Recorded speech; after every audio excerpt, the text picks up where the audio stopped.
Oke, selamat siang para putra. Berikut akan saya jelaskan mengenai ciri kebahasaan teks prosedur. Nah, apa yang menjadi ciri kebahasaan teks prosedur? Tentu ini melanjutkan yang ada di dalam struktur teks prosedur yang kemarin Anda telah pelajari baik-baik. Nah,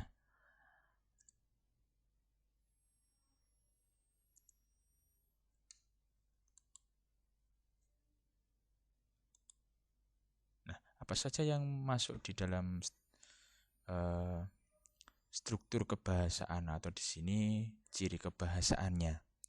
Anda bisa mencermati di hal yang pertama, menggunakan kalimat imperatif dan deklaratif serta interogatif. Tentu imperatif, deklaratif, interogatif punya ciri khas masing-masing. Imperatif ini lebih pada kalimat perintah, kemudian deklaratif berupa pernyataan dan interogatif berupa pertanyaan. Maka di dalam teks prosedur muncul ketiga hal yang sudah saya tuliskan di kotakan ini. Kemudian yang kedua menggunakan partisipan. Secara umum partisipan ini adalah manusia. Nah, ketika manusia pasti di antara Anda sudah mengenal dan itu sangat dan dominan di dalam teks prosedur. Nah, kemudian lanjutkan mengenai verba material dan verba tingkah laku. Ketika verba material berarti berhubungan dengan apa yang di sini lebih pada kata kerja.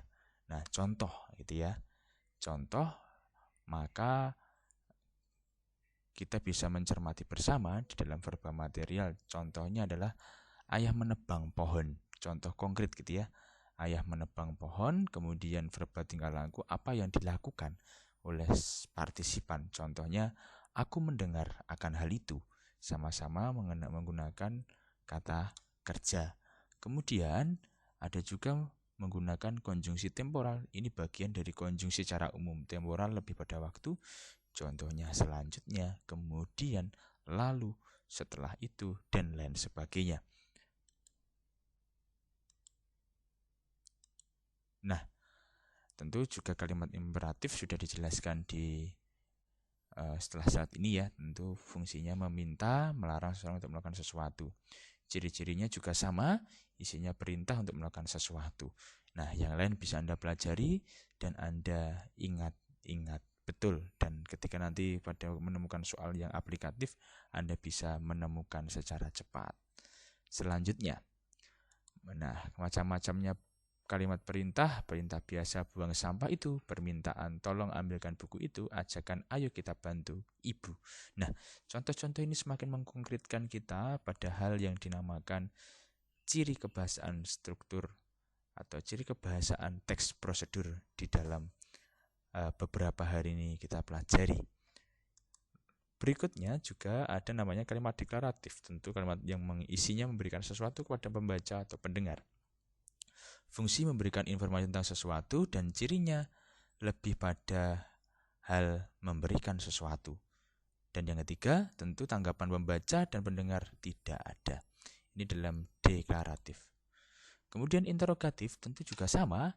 Tadi yang sudah saya jelaskan di awal, tentu Anda sudah bisa melihat di sini. Interogatif adalah berupa pertanyaan untuk meminta satu informasi penting yang ada dan yang penting yang guna untuk pembaca lainnya, serta dalam hal ini fungsinya meminta informasi tentang sesuatu dan pada garis besarnya ada dua macam, kalimat tanya total dan kalimat tanya parsial. Tentu kalimat tanya yang jawabannya ya atau tidak. Kalimat parsial, kalimat ditanya jawabannya ditentukan oleh kata tanyanya. Maka ketika parsial ya bagaimana, kalimat tanya total ya apakah. Maka jawabannya iya atau tidak. Dan ini sangat berguna bagi penelitian Anda. Nah, selanjutnya tentu juga ada namanya partisipan. Nah, secara umum adalah individu. Nah, dikatakan manusia bagian dari individu yang berperan serta mengikuti andil dalam suatu kegiatan. Maka partisipan ini dibutuhkan dalam teks prosedur. Maka contoh bisa Anda cermati di situ. Lalu yang berikutnya ada verba material. Nah, ini sudah ada contohnya mengacu pada tindakan fisik. Saya mendatangi Rika sedang membaca buku di perpustakaan. Lalu kepala hakim sedang menyadang para koruptor di gedung KPK. Lalu yang ketiga, pengendara selayaknya mengecek tuduhan pelanggaran polisi yang meninggalnya. Nah, ketiga hal ini menjadi bagian dari apa yang dijelaskan dalam verba material. Oke, para putra, kita akan melanjutkan lagi. Nah, verba tingkah laku. Tingkah laku pada sikap yang dinyatakan melalui ungkapan. Adi menolak permintaan ayah. Hakim memutuskan Hadi bersalah dalam sidang yang diadakan seminggu yang lalu. Ini muncul. Nah, ketika konjungsi temporal mengacu pada waktu pertama, kedua, ketiga, keempat, dan kelima. Setelah itu, selanjutnya, ini menjadi penting untuk kita pelajari dan itu kita terapkan bersama di dalam mencari konjungsi temporal. Nah, tentu ada beberapa konjungsi, Anda bisa menjawab ini dan bisa bertanya nanti. Konjungsi syarat sudah ada di sini, tentu juga menjadi pedoman khusus untuk melakukan tindakan. Kemudian ada contoh teks prosedur, jelas di sini sudah ada. Untuk 2 hari ini Anda dikenalkan banyak contoh teks prosedur. Dan ini sebagai contoh latihan-latihan bisa nantinya bisa Anda sembari berlatih untuk memahami ciri kebahasaan. Oke, terima kasih. Selamat siang.